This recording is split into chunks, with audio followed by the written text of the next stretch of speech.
Hello, എല്ലാവർക്കും നമസ്കാരം. Welcome back to Isha spicy tasty bar. ഇന്ന് ഞാൻ നിങ്ങളുടെ മുന്നേ വന്നിരിക്കുന്നത് ഒരു അടിപൊളി കേക്കിൻ്റെ റെസിപ്പിയും കൊണ്ടാണ് വന്നിരിക്കുന്നത്. അതും എഗ്ലെസ് സ്റ്റീംഡ് ചോക്ലേറ്റ് കേക്കിൻ്റെ റെസിപ്പിയും കൊണ്ടാണ്. വളരെ ഏറെ സോഫ്റ്റ് ആൻഡ് മോയിസ്റ്റ് ആയിട്ടുള്ള ഒരു കേക്കാണ്.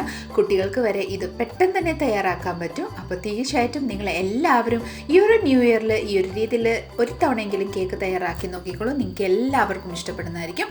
അപ്പം എല്ലാവരും വായോ, നമ്മുടെ വീഡിയോ ഒന്ന് സ്കിപ്പ് ചെയ്യാതെ കണ്ടോളൂ കേട്ടോ. കണ്ടതിന് ശേഷം നിങ്ങളുടെ ഫീഡ്ബാക്ക് എന്നിൽ അറിയിക്കുക. ലൈക്ക്, ഷെയർ ആൻഡ് സബ്സ്ക്രൈബും കൂടെ ചെയ്ത് തന്നെ മാക്സിമം ഒന്ന് സപ്പോർട്ട് ചെയ്തേക്കണേ. തൊട്ടടുത്തുള്ള ബെൽ ബട്ടണും കൂടെ ഒന്ന് ക്ലിക്ക് ചെയ്യുവാണെങ്കിൽ ഞാനിടുന്ന പുതിയ പുതിയ വീഡിയോസിൻ്റെ നോട്ടിഫിക്കേഷൻ നിങ്ങൾക്ക് അപ്പോൾ തന്നെ കിട്ടുന്നതായിരിക്കും. അപ്പം വേഗം നമ്മുടെ ഈ ഒരു അടിപൊളി എഗ്ലെസ് സ്റ്റീം ചോക്ലേറ്റ് കേക്കിൻ്റെ റെസിപ്പിയിലോട്ട് കിടക്കാം. ഈ ഒരു സ്റ്റീം കേക്ക് തയ്യാറാക്കാൻ വേണ്ടിയിട്ട് ഒരു ബൗൾ എടുക്കുക. ബൗളിലോട്ട് സ്ട്രെയിനർ വെച്ചതിന് ശേഷം അതിലോട്ട് 1 കപ്പ് നമ്മുടെ മൈദപ്പൊടി ചേർക്കാം. മൈദപ്പൊടി ചേർത്തതിന് ശേഷം ഇതിലോട്ട് ഒരു 1/2 കപ്പ് നമ്മുടെ കൊക്കോ പൗഡറും കൂടെ ആഡ് ചെയ്യാം. കൊക്കോ പൗഡർ ആഡ് ചെയ്തതിന് ശേഷം ഇതിലോട്ട് ഒരു 1/2 ടീസ്പൂണ് ബേക്കിംഗ് പൗഡർ ആഡ് ചെയ്യാം. 1/4 ടീസ്പൂണ് ബേക്കിംഗ് സോഡയും കൂടെ ആഡ് ചെയ്യാം. ഇനി ഇതിലോട്ട് ഒരു ഞുള്ള് നമ്മുടെ ഉപ്പും കൂടെ ആഡ് ചെയ്യാം. അതിനൊന്ന് ബാലൻസ് ചെയ്യാൻ വേണ്ടിയിട്ടാണ്. ഇനി ഈ വകയെല്ലാം നന്നായിട്ടൊന്ന് തെള്ളിയെടുക്കാം കേട്ടോ. നന്നായിട്ട് ഇതുപോലെ തെള്ളിയെടുത്തതിന് ശേഷം ഒരു വിസ്ക് വെച്ച് നന്നായിട്ടൊന്ന് മിക്സ് ചെയ്തെടുക്കാം. നന്നായിട്ടൊന്ന് മിക്സ് ചെയ്തതിന് ശേഷം ഇതിലോട്ട് ഒരു 1/2 കപ്പ് പൊടിച്ച പഞ്ചസാരയും കൂടെ ആഡ് ചെയ്ത് നന്നായിട്ടൊന്ന് മിക്സ് ചെയ്തെടുക്കാം. ഇനി നമുക്ക് ഇതിലോട്ട് തിളപ്പിച്ചാറിയ പാൽ 1 കപ്പ് ആഡ് ചെയ്യാം. പാൽ ആഡ് ചെയ്തതിന് ശേഷം ഇതിലോട്ട് 1/2 ടീസ്പൂണ് നമ്മൾ വാനില എസൻസും കൂടെ ആഡ് ചെയ്യാം. ഈ വകയെല്ലാം നന്നായിട്ടൊന്ന് മിക്സ് ചെയ്തെടുക്കാം. ലംസ് ഒന്നും ഇല്ലാണ്ട് തന്നെ നന്നായിട്ടൊന്ന് മിക്സ് ചെയ്തെടുക്കാം കേട്ടോ. ഇനി നമുക്കിതിലോട്ട് ഒരു 1/4 കപ്പ് സൺഫ്ലവർ ഓയിലും കൂടെ ആഡ് ചെയ്യാം. സ്മെല്ലില്ലാത്ത ഓയിലാണ് യൂസ് ചെയ്യേണ്ടത്. ഈ വക ആഡ് ചെയ്ത് നന്നായിട്ടൊന്ന് മിക്സ് ചെയ്തെടുക്കാം കേട്ടോ. ഓയിൽ നന്നായിട്ടൊന്ന് മിക്സ് ആകുന്നിടം വരെ മിക്സ് ചെയ്തതിന് ശേഷം ഇതിലോട്ട് ഒരു 1/2 ടീസ്പൂണ് ലെമൺ ജ്യൂസ്, നാരങ്ങ നീരും കൂടെ ചേർത്ത് നന്നായിട്ടൊന്ന് മിക്സ് ചെയ്തെടുക്കാം. നന്നായിട്ടൊന്ന് മിക്സ് ചെയ്തതിന് ശേഷം വിസ്ക് ഒന്ന് മാറ്റിയതിന് ശേഷം സ്പാച്ചുല വെച്ച് നല്ല സൈഡ്സ് എല്ലാം നന്നായിട്ടൊന്ന് മാറ്റി റിമൂവ് ആക്കി നല്ലപോലെ സെറ്റാക്കി വെച്ചതിന് ശേഷം ഇതാ ഇവിടെ ഞാനൊരു കേക്ക് ട്രീൻ എടുത്തിട്ടുണ്ട്. അത് ഗ്രീസ് ചെയ്ത് ബട്ടർ പേപ്പർ ഞാൻ ഓൾറെഡി സെറ്റ് ചെയ്ത് വെച്ചിട്ടുണ്ട് കേട്ടോ. നിങ്ങളും ഇതുപോലെ ഒന്ന് സെറ്റ് ചെയ്തേക്കണേ. ഞാൻ ഓൾറെഡി റെസിപ്പിയിലോട്ട് ഇതിൻ്റെ മുന്നേ എല്ലാം പറഞ്ഞിട്ടുണ്ട് കേട്ടോ. ഇനി നമുക്ക് ഈ ഒരു ബാറ്റർ നമുക്ക് ഇതിലോട്ട് ഒഴിച്ചെടുക്കാം. കേക്ക് ടീന് ഒരു 2-3 തവണ ഇതുപോലെ ടാപ്പ് ചെയ്തെടുക്കുക. എയർ ബബിൾസ് റിലീസ് ആവാൻ വേണ്ടിയിട്ടാണ് ടാപ്പ് ചെയ്യുന്നത്. ഇനി നമുക്ക് ഒരു പാൻ എടുക്കുക. ആ പാനിലോട്ട് വെള്ളം ചേർത്തിട്ട് റിങ് ഒന്ന് ഇറക്കി വെക്കുക. റിങ് ഇറക്കിയതിന് ശേഷം വേണം നമുക്ക് നമ്മുടെ ഈ ഒരു ബാറ്റർ ഒഴിച്ച് ആ കേക്ക് ടീൻ നമുക്ക് ഇതിലോട്ട് ഇറക്കിയിടാൻ വേണ്ടിയിട്ട്. കേക്ക് ടീൻ ഇതുപോലെ ഇറക്കിയതിന് ശേഷം ലിഡ് നമ്മുടെ തുണി വെച്ച് ഒന്ന് റാപ്പ് ചെയ്യണം. അതായത് ആവി പിടിച്ച് വരുമ്പോൾ വെള്ളം കേക്കിലോട്ട് പോവാണ്ടിരിക്കാൻ വേണ്ടിയിട്ടാണ് നമ്മൾ ഇതുപോലെ തുണി റാപ്പ് ചെയ്യുന്നത്. ലിഡിട്ട് ക്ലോസ് ചെയ്ത് ഒരു 40 to 50 മിനിറ്റ്സ് നമുക്ക് ഇതൊന്ന് സ്റ്റീം ചെയ്ത് എടുക്കാൻ വേണ്ടിയിട്ട് വെയിറ്റ് ചെയ്യാം കേട്ടോ.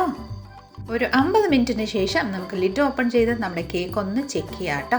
നോക്കിക്കോളൂ, നമ്മുടെ കേക്ക് ഇവിടെ റെഡി ആയെന്നാ തോന്നി. നമുക്കൊരു ടൂത്ത് പിക്ക് ഇൻസേർട്ട് ചെയ്ത് ജസ്റ്റ് ഒന്ന് ചെക്ക് ചെയ്യാം. നോക്കിക്കോളൂ, നമ്മുടെ ടൂത്ത് പിക്ക് ഇവിടെ ക്ലിയർ ആയിട്ട് തന്നെ കിട്ടുന്നുണ്ട്. അപ്പോൾ ഇതിൻ്റെ അർത്ഥം നമ്മുടെ കേക്ക് നന്നായിട്ട് സ്റ്റീം ആയിട്ടുണ്ട്. നമുക്ക് ഫ്ലെയിം ഓഫ് ചെയ്തിട്ട് നമ്മുടെ ഈ ഒരു കേക്ക് ടിന്ന് ഒന്ന് പുറത്തോട്ട് എടുക്കാം കേട്ടോ. പുറത്തോട്ട് എടുത്തതിന് ശേഷം ഒരു ബൗൾ എടുത്തിട്ട് ജസ്റ്റ് ഒന്ന് മോൾ വശം ഒന്ന് ലെവൽ ചെയ്യാൻ വേണ്ടിയിട്ട് ജസ്റ്റ് ഒന്ന് പ്രസ് ചെയ്ത് കൊടുക്കുക കേട്ടോ. ഇതുപോലെ ഒന്ന് പ്രസ് ചെയ്തതിന് ശേഷം നമ്മുടെ ഒരു കേക്ക് ഇതുപോലെ പ്ലേറ്റിലോട്ട് ഒന്ന് പുറത്തോട്ട് എടുക്കാം. പുറത്തോട്ട് എടുത്തതിന് ശേഷം സൈഡ്സിലെ ആ ഒരു ബട്ടർ പേപ്പർ ഒന്ന് റിമൂവ് ചെയ്തെടുക്കാം കേട്ടോ. ഇനി ഇത് ജസ്റ്റ് നന്നായിട്ടൊന്ന് തണുക്കാൻ വേണ്ടിയിട്ട് മാറ്റി വെക്കാം.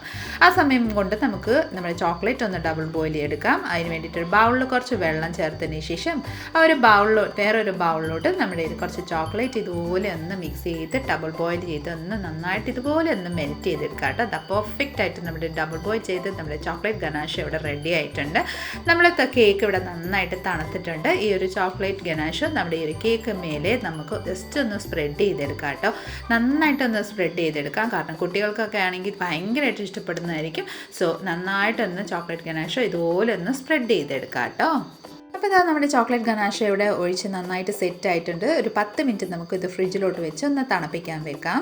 ഇതാ നോക്കിക്കോളൂ, നന്നായിട്ട് തണുത്തിട്ടുണ്ട്. ഞാൻ ഫ്രിഡ്ജിൽ നിന്ന് നമ്മുടെ കേക്ക് പുറത്തോട്ട് എടുത്തിട്ടുണ്ട്. അതേ സെയിം രീതിയിൽ ഞാൻ ഏറ്റവും കൂടെ ഒന്ന് ഡബിൾ ബോയിൽ ചെയ്ത് ഒരു പൈപ്പിംഗ് ബാഗിലാക്കിയിട്ടുണ്ട്. ഇനി നമുക്ക് ജസ്റ്റ് നന്നായിട്ടൊന്ന് ഹാപ്പി ന്യൂ ഇയർ 2024 ജസ്റ്റ് ഒന്ന് അറിയാവുന്ന രീതിയിൽ ഒന്ന് എഴുതിയെടുക്കാം കേട്ടോ.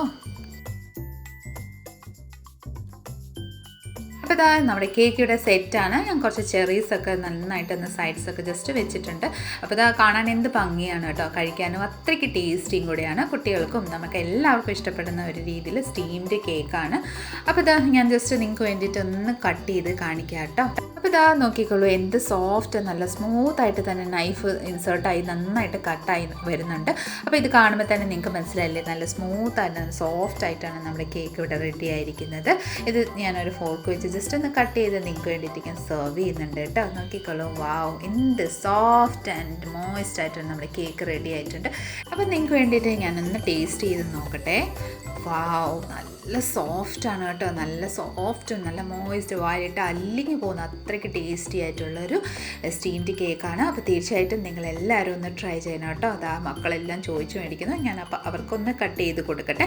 അപ്പം ഈ ന്യൂ ഇയർ നിങ്ങളെല്ലാവരും ഈ ഒരു കേക്ക് ഒന്ന് തയ്യാർ ചെയ്ത് നോക്കിക്കോളൂ കേട്ടോ. ഇന്നത്തെ നമ്മുടെ ഈ ഒരു എഗ്ലെസ് സ്റ്റീം ചോക്ലേറ്റ് കേക്കിൻ്റെ റെസിപ്പി നിങ്ങൾക്ക് എല്ലാവർക്കും ഇഷ്ടപ്പെട്ടെന്ന് തന്നെ വിചാരിക്കുന്നു. നാളെ നല്ലൊരു റെസിപ്പിയും കൊണ്ട് വരുന്നിടം വരെ എല്ലാവരും stay tune, be happy and keep smiling. Thank you for watching and bye bye.